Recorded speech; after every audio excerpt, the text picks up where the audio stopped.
Go. Hey, this is our project for embedded operating systems.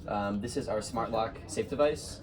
It is a safe that requires fingerprint, RFID, and matrix keypad authentication in order for it to open, along with a touchscreen piTFT interface, which is used to access the different features in terms of enrolling new users to the system to allow them to be authenticated, and then going into authentication for the users, adding different fingerprints for the same user, and also deleting users that have lower privileges.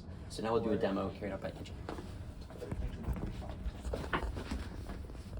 Get closer. Yeah. So the first thing I would do is I would add myself as a new user. I would start off by assigning myself a user ID. I want to be a super user, so I would set my permission to high.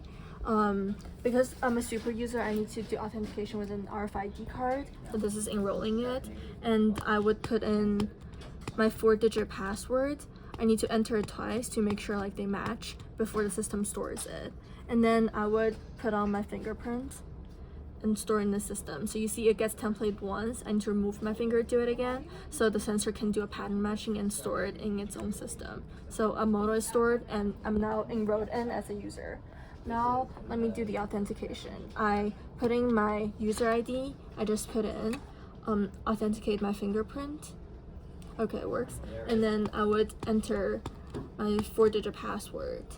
The password is correct, and after I authenticate my RFID, I would be able to open the box. And so inside, this is where kind of our internals live, with the solenoid lock that's powered by the power supply.